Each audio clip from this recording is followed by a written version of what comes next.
सोनपुर गांव में सब कुछ कुशल मंगल बीता करता था। गांव की समृद्धि और खुशहाली देखकर बहुत सारे लोग वहां व्यापार करना चाहते थे, लेकिन गांव होने के कारण गांव वाले अपने रोज के संसाधन खुद ही जुटाया करते थे। जैसे कि अनाज वो अपने खेतों में उगाया करते थे और कपड़े सूती के पहना करते थे। सोनपुर गांव पर एक दिन भिंडरू बनिया की नजर पड़ी। भिंडरू बनिया शहर में अपनी दुकान चला रहा था, लेकिन वहाँ उसकी दाल नहीं गल रही थी। एक दिन उसकी दुकान के बाहर से कुछ लोग सोनपुर गांव के बारे में बातें करते हुए जा रहे थे, जिसे सुनकर भिंडरू बनिया बोला, सोनपुर गांव, मैंने बहुत सुना है इस गांव के बारे में। आखिर क्या बात है, मैं भी तो देखूं। वैसे शहर में संसाधनों की कमी तो नहीं है, पर यहाँ मेरा कुछ हो भी नहीं रहा।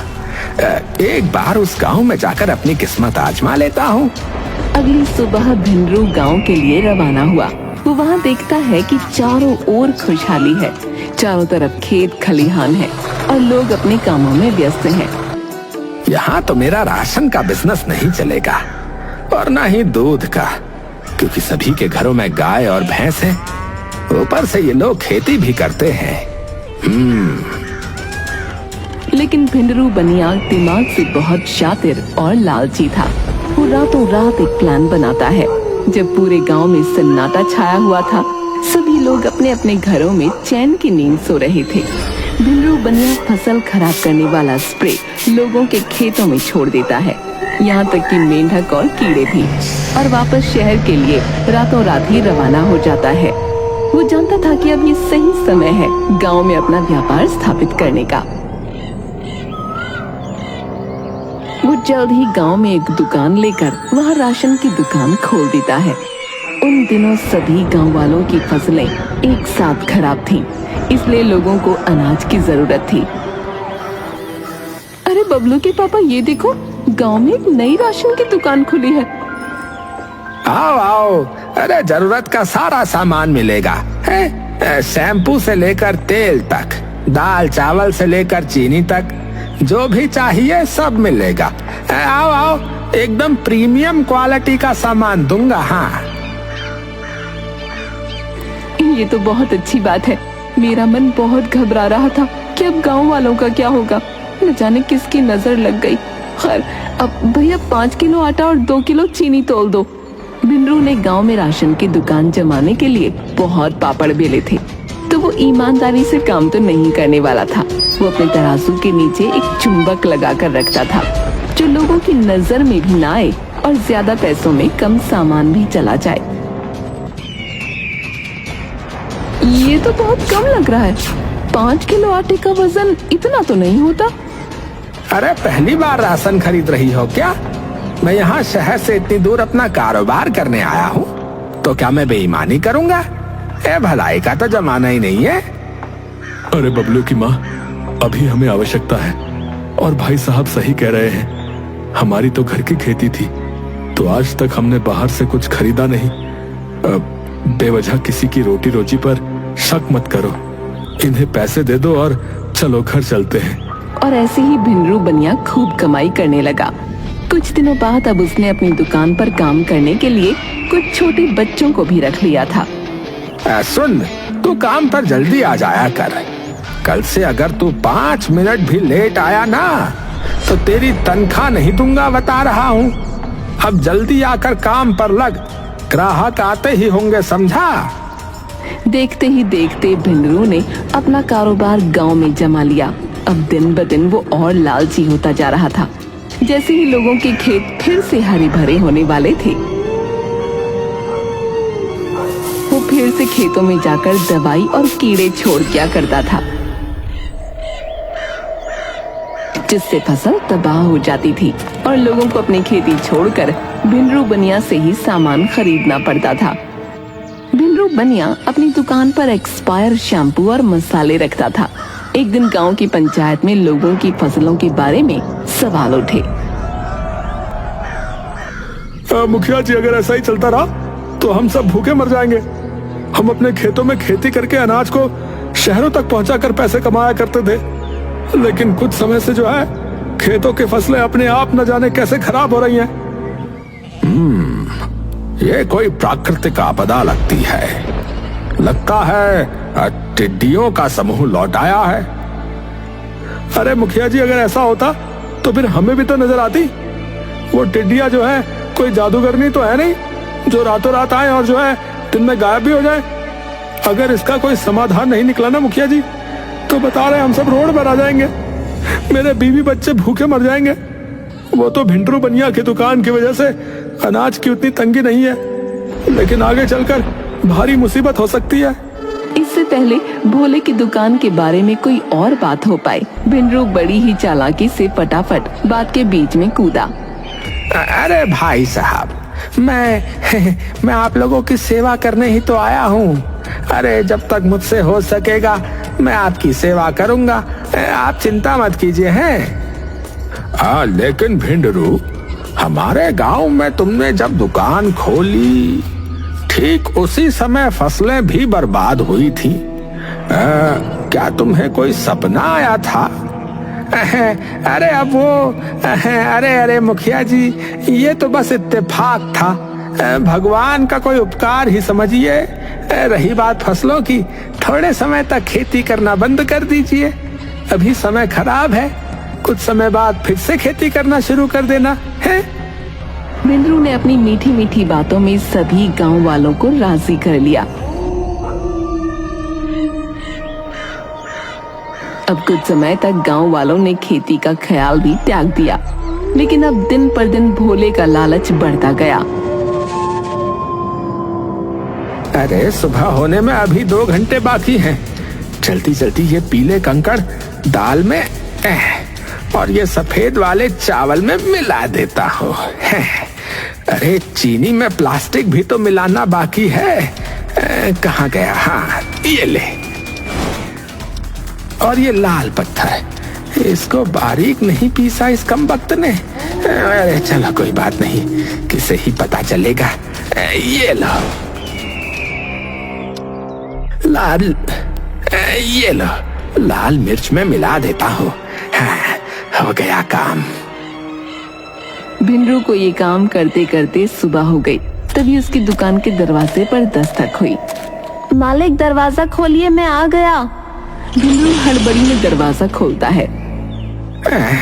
अरे तेरी टाइमिंग हमेशा ही खराब है, चल जल्दी से अंदर आ।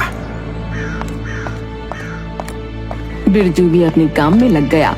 थोड़ी देर बाद बिरजू बहुत हड़बड़ाते हुए भिंडरू से बोला, मालिक मेरी माँ बहुत बीमार है, इलाज के लिए 20,000 रुपए का होना बहुत जरूरी है, और आपने 3 महीने से मेरी तनख्वाह भी नहीं दी है, तो क्या मुझे 3 महीने की तनख्वाह के साथ थोड़े पैसे एडवांस मिल सकते हैं? क्या कहा? एडवांस? एडवांस तनख्वाह चाहिए तुझे? अरे तेरी 3 महीने की तनख्वाह में से बहुत पैसे कटने वाले हैं। रे कोई भी काम तूने ठीक से नहीं किया। हमेशा कस्टमर दरवाजे पे खड़े रहते हैं, लेकिन तेरे हाथ बहुत धीरे चलते हैं। लेकिन आपकी दुकान में काम बहुत ज्यादा है और करने वाला मैं अकेला। आप तनख्वाह भी समय पर नहीं देते। मैं बहुत गरीब हूँ मालिक, और मेरी माँ भी बीमार है। ऐसा मत करो मेरे साथ। लगता है तेरी जुबान बहुत चल रही है, अभी ठिकाने लगाता हूँ। ऐसा कहकर भिंडरू उस बच्चे को बहुत मारता है और उसे धक्के मारकर अपनी दुकान से बाहर फेंक देता है। अब निकल जा यहाँ से और लौट कर कभी मत आना है। नहीं दूंगा मैं तेरे कोई पैसे वैसे। काम का ना काज का, दुश्मन अनाज का है। भिंडरू बनिए ने उस बच्चे को काम से निकाल दिया और उसके पैसे भी नहीं दिए। वो बच्चा बेचारा पेड़ के नीचे बैठकर बहुत रो रहा था। तभी पास से गुजरती हुई एक मास्टरनी उसके पास आई। बेटा तुम रो क्यों रहे हो और यहाँ अकेले क्यों बैठे हो? क्या बात है, घर कहाँ है तुम्हारा? अब मैं किस मुंह से घर जाऊंगा, मुझे समझ ही नहीं आ रहा। भिंडरू मालिक ने मुझे मेरे काम के पैसे भी नहीं दिए और मुझे काम से भी निकाल दिया और मुझे बहुत मारा। मेरी माँ बहुत बीमार है, मैं उनकी दवाइयाँ कहाँ से लाऊं? तुम इतनी कम उम्र में काम कर रहे थे, ये तो बाल मजदूरी हुई और ऊपर से तुम्हारा शोषण भी हुआ है। तुम अभी मेरे साथ पुलिस स्टेशन चलो बेटा, वहाँ तुम इंस्पेक्टर को सब बताना, वो तुम्हें तुम्हारा हक जरूर दिलवाएंगे। ऐसा कहकर वो टीचर बिरजू को पुलिस स्टेशन ले गई। और वहाँ इंस्पेक्टर से कहने लगी, इंस्पेक्टर साहब, ये बच्चा, इसकी उम्र अभी 14 साल भी नहीं है और भिंडरू बनिया ने इसे अपनी दुकान पर काम में रखा हुआ था। भिंडरू बनिया ने इसे 3 महीने की तनख्वाह भी नहीं दी और ऊपर से इसे बहुत मारा भी। आपको उसके खिलाफ एक्शन लेना ही होगा। अरे आपको क्या लगता है कि आप थोड़ा बहुत पढ़ लिख कर पुलिस स्टेशन चली आओगी और यहाँ पुलिस हाथ में चूना लेकर आपकी कंप्लेंट का इंतजार करेगी? इस स्टेशन में और भी बहुत भारी मुद्दे हैं संभालने को। अगर इन्हीं छोटे मोटे मुद्दों के पीछे भागते रहे तब तो हो गया काम। कैसे इंस्पेक्टर हो आप? कानून का काम होता है जनता की रक्षा करना, लेकिन आप तो इंस्पेक्टर के नाम पर कलंक हो। अरे अब जाओ बहन, तुम्हारे जैसे बहुत आते हैं यहाँ पर। टीचर बिरजू को दिलासा देते हुए स्टेशन से बाहर निकली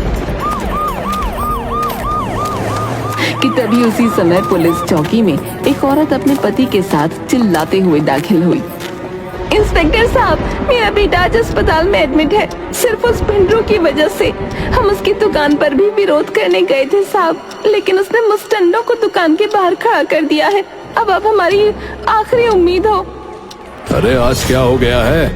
अगर तुम्हारा बेटा बीमार है तो ये कोई अस्पताल तो है नहीं, ना मैं तुम्हें कोई दवाइयाँ दे सकता हूँ। वो बीमार है तो उसके बीमार होने की बहुत सी वजहें हो सकती हैं। तुम्हें कैसे पता कि भिंडरू बनिया की वजह से तुम्हारा बेटा बीमार हुआ? इंस्पेक्टर साहब, उसके अनाज में कंकड़ होता है और मसाले में जो है सिर्फ रंग, जो सेहत के लिए बहुत ही हानिकारक है। हमारे बेटे की तरह और लोग भी बीमार ना हो, इसीलिए हम यहाँ कंप्लेंट लिखवाने आए हैं। कि इतने में ही कुछ और गांव वाले पीछे से भिंडरू के खिलाफ आवाज उठाने लगे। लोगों की भीड़ देखकर इंस्पेक्टर को अब भिंडरू बनिया की दुकान पर जाना ही पड़ा।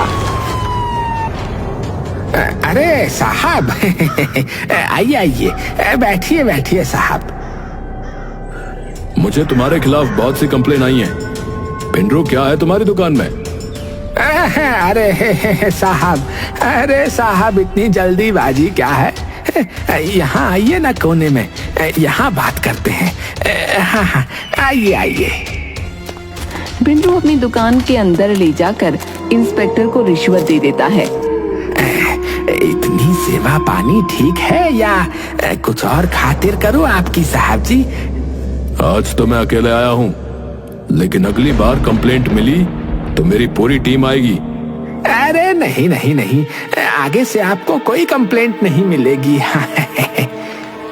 इंस्पेक्टर के जाने के बाद भिंडरू ने चैन की सांस ली। अरे वैसे भी इस गांव से मुझे जितना मिलना था मिल गया है, अब अपना ठिकाना बदलना होगा। आज तो बच गए, लेकिन ये गांव वाले भी मेरा कुछ नहीं उखाड़ सकते। उनके पास मुझसे सामान लेने के अलावा और कोई रास्ता भी तो नहीं। इंस्पेक्टर जब पुलिस चौकी पहुंचा तो उसने लोगों को वहां से जाने के लिए कहा। देखिए, भिंडरू बनिया की दुकान का इंस्पेक्शन हो चुका है। वहां पर कुछ भी ऐसा नहीं मिला जिससे कोई परेशानी खड़ी हो। जाइए यहाँ से, वरना मुझे फोर्स को बुलाना पड़ेगा। इसके बाद कुछ पुलिस वालों ने मिलकर भीड़ को भगा दिया। अपने बढ़ते लालच की वजह से अब भिंडरू दुकानदार अपने अनाज में 4 गुना अधिक मिलावट करने लगा था। ऐसा लगता था मानो आधे से ज्यादा कंकर हो और 1/4 अनाज। ऐसे ही कुछ दिन बीत गए। हाँ भाग्यवान, क्या हुआ? अरे कितनी बार कहा है कि ड्यूटी के बीच में परेशान मत किया करो, पर तुम हो कि सुनती नहीं हो। क्या हुआ डुग्गू को? क्या हुआ? आप जल्दी घर आ जाइए। इंस्पेक्टर फौरन अपने घर पहुंचा। उसने देखा कि उसके घर में चारों ओर मातम फैला है। उसका बेटा सफेद चादर में लिपटा जमीन पर लेटा है।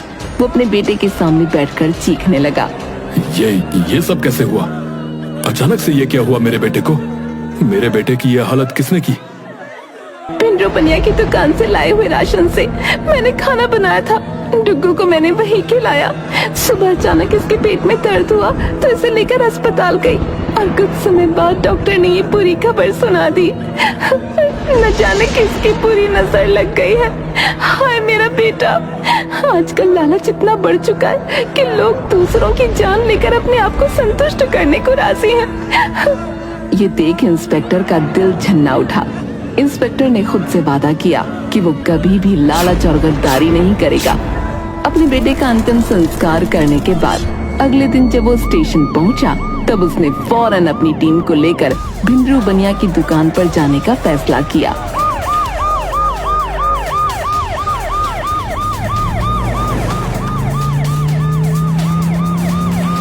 अरे मालिक, आप आज फिर से आ गए। पिछली बार माल पानी कम पड़ गया था क्या?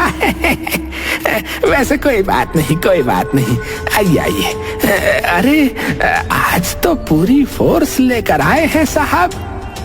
तुम्हारी दुकान की तलाशी लेने आए हैं, हमारे पास वारंट है। भिंडरू हड़बड़ा गया। अरे पिछली बार तो आपको तलाशी करवाई थी इंस्पेक्टर साहब, आपने देखा तो था कि अंदर कुछ नहीं है। आप आइए ना, कोने में बात करते हैं, आइए ना। मुझे रिश्वत देने की कोशिश कर रहे हो? एक धारा और लगवा कर तुम्हारी सजा बढ़ा दूंगा। बहुत शिकायतें हैं तुम्हारे खिलाफ, अब तुम और बुरा नहीं कर सकते। अरे साहब, अरे मेरी बात सुनिए। अरे आप इस तरह से अंदर नहीं जा सकते। अरे अरे मैं कह रहा हूँ ना। अरे पुलिस फोर्स भिंडरू की दुकान में घुस गई और तलाशी लेने लगी। साहब, चावल में तो सिर्फ कंकड़ है, लाल मिर्च में सिर्फ पिसी हुई ईंट की सुगंध आ रही है। साहब, तराजू के नीचे चुंबक भी मिला है। हाँ तो भिंडरू बनिया, तुम्हारे भोलेपन में तो मिलावट निकली। चलो गाड़ी में बैठो। अरे अरे साहब, ये सब मैंने नहीं किया। मैं सच कहता हूँ, मेरे पास जो बिरजू काम करता था उसने किया होगा ये सब। वैसे भी वो पैसे भी चुराया करता था। वेरी गुड, तुमने अपने मुंह से कबूला है। अब तो तुम पर बाल मजदूरी और शोषण का भी चार्ज लगेगा। अरे भाई हवलदार, गाड़ी में बिठाओ इसे, और इसके हाथों के साथ साथ इसके मुंह पर भी ताला लगाओ। बहुत मुंह चलाता है ये।